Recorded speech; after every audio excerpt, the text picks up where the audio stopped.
lies that were told in the immediate fallout of October 7th also turned out to be fabrications. I'm sort of sharing this doc. We're not going to go through it, but this is from Haaretz.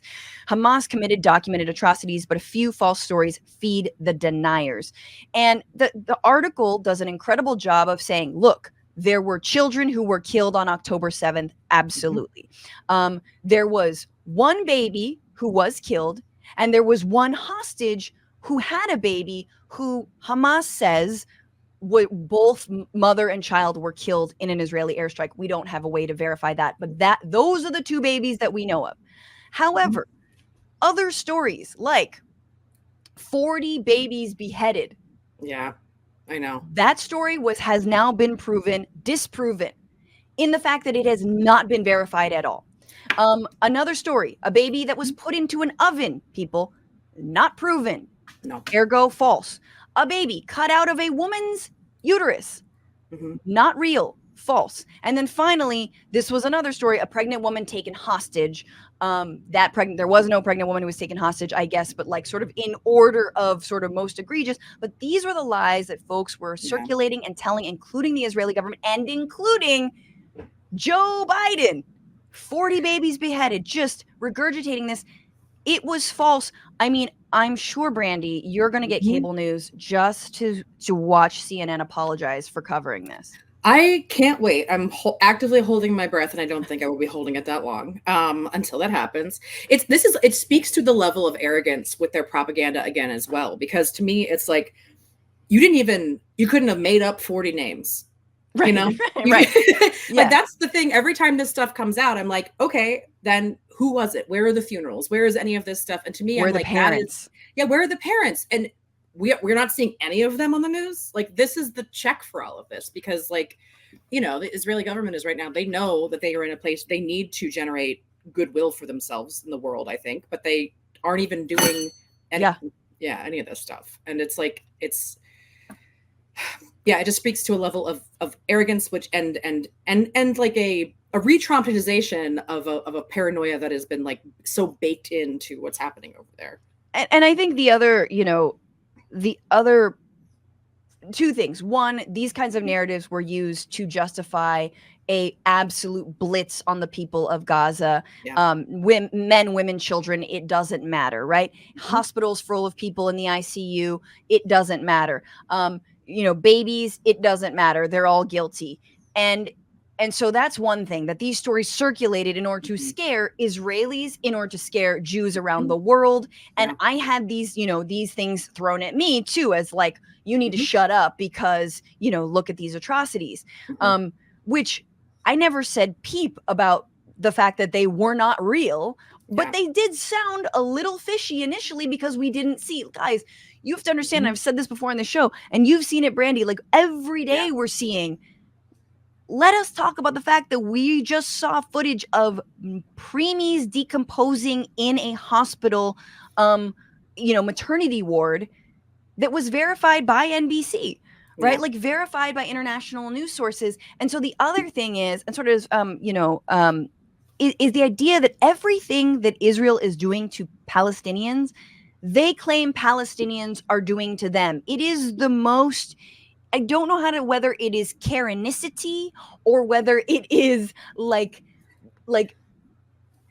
just, again, the sort of weakness of the aggressor, the need to co-opt your oppressed pain, like the need to say that you're the actual victim. Your babies are the ones that are being killed and slaughtered by the tens of hundreds. No, you are the one doing that.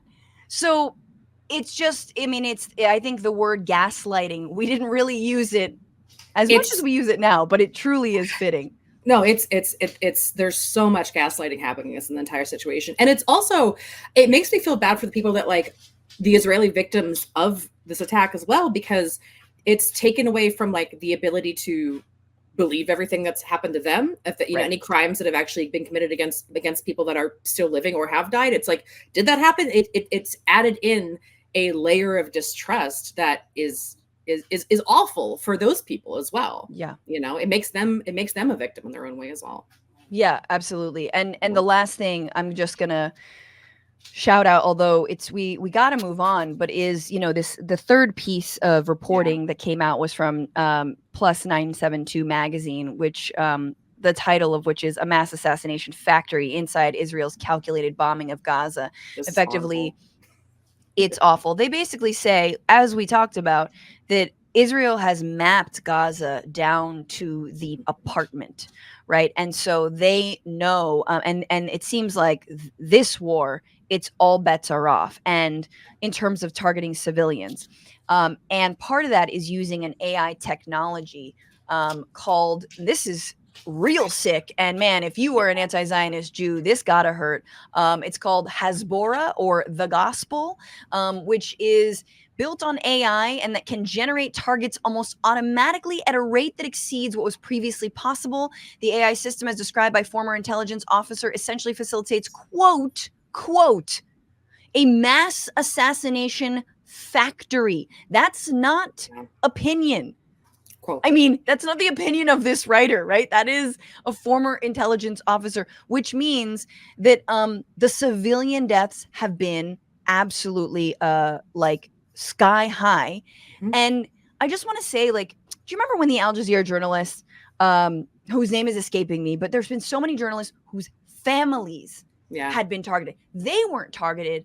The homes of their families were losing 10, 20 family members, who were all sheltering together. And secretly, and this is what I didn't say out loud at the time, which was like, they knew it was their families. They knew they were there. They knew where their families were. Yeah, this isn't. And now we know.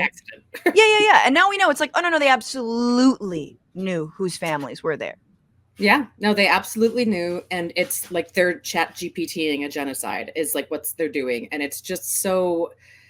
It's removing a cruel human element and dehumanizing it even more. It's making such clean, like desanitized. It's taking war to an even darker place, and war is already dark in so many ways. But that's just to be like, oh, we're even, the robot can tell us which people we kill now. Totally. It's just like, what? No. At what end? Yeah. Sorry, the algorithm made me do it, and it's wild because, as we talked about last week with Cop City, and how Israeli technology is being used to surveil the people of Atlanta. Like everything that is in Israel, all the technology, it's coming here. Like, for sure. There's a ballot, or there's a proposal in Baltimore for a similar one, and I think Tennessee has one for Nashville. It's being pushed as well, and it's like, this is anybody that is not being like, oh, this is like not my problem. I'm like, it is coming here. I don't know how to tell you that it will be here. What's going on, Frantifa? If you haven't already, subscribe to this channel right now. Hit that button. And also, you can become a patron and support the show every single week. Get access to bonus episodes and exclusive merchandise. Patreon.com/Bitchuation Room. Do it.